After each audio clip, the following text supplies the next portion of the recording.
ನೀವೇನಾದರೂ ಪೂರಿಗೆ ಹೋಗಬೇಕು ಅಂತ ಪ್ಲ್ಯಾನ್ ಮಾಡ್ತಾ ಇದ್ದರೆ ಕರ್ನಾಟಕದಿಂದ ಈ ವಿಡಿಯೋ ನಿಮಗಾಗಿ. ಇದರಲ್ಲಿ ಎಲ್ಲ ರೈಲುಗಳ ಮಾಹಿತಿ, ಪೂರಿಗೆ ತಲುಪುವಂಥ ರೈಲುಗಳ ಮಾಹಿತಿಗಳು ನಿಮಗೆ ಸಿಗುತ್ತೆ.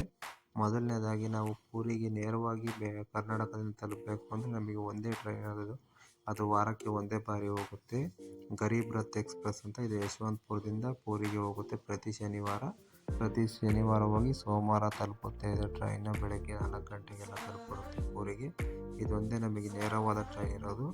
ಇದು ವಾರಕ್ಕೆ ಒಂದೇ ಬಾರಿ ಆಗೋದ್ರಿಂದ ಈ ಟ್ರೈನಲ್ಲಿ ನೀವು ಬುಕ್ ಮಾಡಬೇಕು ಅಂದರೆ ಮೊದಲಿಗೆ ಫಸ್ಟೇ 1 ತಿಂಗಳು 2 ತಿಂಗಳು ಮುಂಚೆನೇ ಬುಕ್ ಮಾಡಬೇಕಾಗುತ್ತೆ. ಇದನ್ನು ಹೊರತುಪಡಿಸಿ ಬೇರೆ ಡೈಲಿ ಟ್ರೈನ್ಗಳು ನೋಡೋದಾದರೆ ನಮಗೆ ನೇರವಾಗಿ ಪೂರಿಗೆ ಸಿಗೋದಿಲ್ಲ.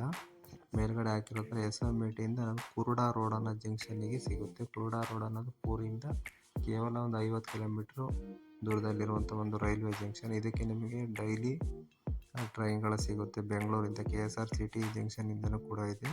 ಪ್ರಶಾಂತಿ ಎಕ್ಸ್‌ಪ್ರೆಸ್ ಕೂಡ. ಇದಕ್ಕೆ ನೀವು ಡೈಲಿ ಬುಕ್ ಮಾಡ್ಬೋದು. ಡೈಲಿ ರೆಗ್ಯುಲರ್ ಟ್ರೈನ್ ಆಗಿರೋದ್ರಿಂದ ನಿಮಗೆ ಟಿಕೆಟ್ಗಳು ಲಭ್ಯತೆಗಳು ತುಂಬ ಸುಲಭವಾಗಿ ಸಿಗುತ್ತೆ. ಮತ್ತು ಇದರಲ್ಲಿ ನಿಮಗೆ ಸ್ಲೀಪರು, ನಾನ್ AC, AC ಎಲ್ಲ ವ್ಯವಸ್ಥೆಗಳು ಇರುತ್ತೆ. ಆರಾಮಾಗಿ ಹೋಗ್ಬೋದು. ನೀವು ಅಲ್ಲಿಂದ ಕುರುಡಾ ರೋಡಿಂದ ನೀವು ಪುರಿಗೆ ಬಸ್ ಮುಖಾಂತರ ಅಥವಾ ಯಾವ ಥರ ವೆಹಿಕಲ್ ಮುಖಾಂತರ ರೆಗ್ಯುಲರ್ ಸರ್ವಿಸ್ ಇರುತ್ತೆ. ಅಲ್ಲಿ ನೀವು ಅದ್ರ ಮುಖಾಂತರ ತಲುಪ್ಬೋದು. ಒಂದು ವೇಳೆ ನೀವೇನಾದ್ರು ಉತ್ತರ ಕರ್ನಾಟಕ ಸೈಡ್, ಹುಬ್ಳಿ ಸೈಡ್, ಧಾರವಾಡ ಸೈಡಿಂದ ಹೋಗ್ತಾ ಇದ್ದೀರಾ ಅಂದರೆ ನಿಮಗೆ ಕುರುಡಾ ರೋಡಿಗೆ ಅಲ್ಲಿಂದನೂ ಕೂಡ ಟ್ರೈನ್ಗಳಿದೆ. ಒಂದು ಟ್ರೈನ್ ಇದೆ, ವಾರಕ್ಕೆ 3 ಬಾರಿ ಹೋಗುತ್ತೆ. ಅದು ಈ ಟ್ರೈನ್ ನಂಬರ್ ಬಂದ್ಬಿಟ್ಟು 18048 ಅಂತ. ಇದು ವಾರಕ್ಕೆ 3 ಬಾರಿ ಹೋಗುತ್ತೆ. ನೀವು ಹುಬ್ಬಳ್ಳಿಯಿಂದ ಹೋಗೋದಾದರೆ ಈ ಟ್ರೈನನ್ನು ಆಯ್ಕೆ ಮಾಡ್ಕೋಬೋದು. ಈ ಟ್ರೈನ್ಗಳು ಪೂರಿಗೆ ಹೋಗುವಂಥ ಟ್ರೈನ್ಗಳ ಮಾಹಿತಿಯಾಗಿದೆ.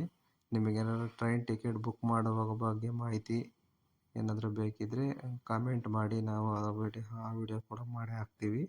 ಮತ್ತೇನಾದ್ರು ಬೇರೆ ಮಾಹಿತಿ, ರೈಲ್ವೆ ಟಿಕೆಟನ್ನು ಬುಕ್ ಮಾಡುವಂಥದ್ದು, IRCTC ರಿಜಿಸ್ಟರ್ ಮಾಡೋದು ಹೆಂಗೆ ಆ್ಯಪಿಗೆ, ಇವೆಲ್ಲ ವಿಡಿಯೋಗಳು ನಿಮಗೆ ಅವಶ್ಯಕತೆ ಇದ್ದರೆ ನೀವು ಕಾಮೆಂಟ್ ಮಾಡಿ, ಆ ವಿಡಿಯೋನ ನಾವು ಮಾಡ್ತೀವಿ. ನಮಸ್ಕಾರ.